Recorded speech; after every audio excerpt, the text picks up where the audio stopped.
structural block, or what options are there as it relates to a structural block as it comes up in my nutrition case? Okay, so if somebody has an initial scan and they have a structural block and it's listed as something like scar tissue, that's going to be handled, you know, in the process of their nutrition response program.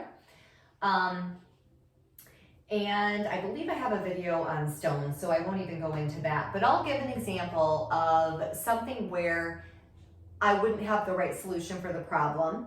So let's say somebody's update is, I've been really dizzy this week and I've had, you know, this ongoing headache and my gut is really backed up. And when I do my testing and I go through the primary, it's kind of like an analog. So it's like, you know, you go down different columns in terms of primary short circuit, which column is it coming, you know, is it within? And let's say I go nutritional and it's not a hit. Well, then I go and I keep testing. So let's say I go under structural and it's a hit. And then I get to, oh, this is a primary chiropractic misalignment. Their atlas and occipital area are out of alignment. And then when I do the body scan and I get to the liver and the kidneys and the gallbladder, it actually tests structural, not nutritional.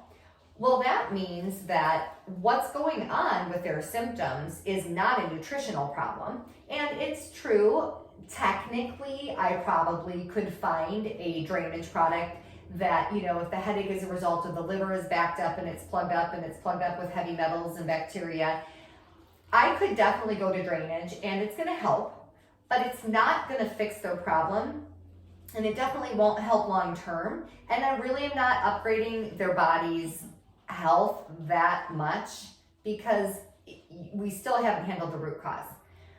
In that case, ethically, I'm not going to put them on drainage. I'm going to say this is a primary structural misalignment. You need to go to your chiropractor. You need to get, you know, put back into alignment. And depending on how long they've had it, let's say they're like, gosh, for the past 3 weeks, I've been dizzy and exhausted, whatever. Then I'm going to warn them, when they put you back into alignment, you're going to drop a whole boatload of junk to your liver and kidneys. So in that case, I would not... I would say part B of your scan is actually going to come after your adjustment, then get on my distance schedule, then let me scan you, and then I'm going to be able to find the solution to get all of that out of your system. But truly, that's a chiropractic issue, and then I might just have to be the mop-up team after, or if it's only been a couple days, they wouldn't even need the scan.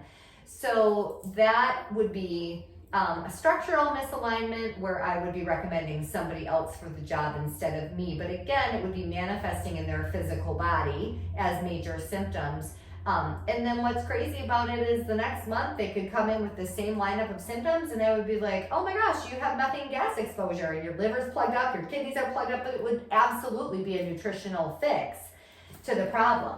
So that anytime I do an NRT scan, I'm testing all of those different categories to make sure that they're getting the correct results. So that hopefully defines one example of a structural block that a person could have that I might report on their audio. Awesome.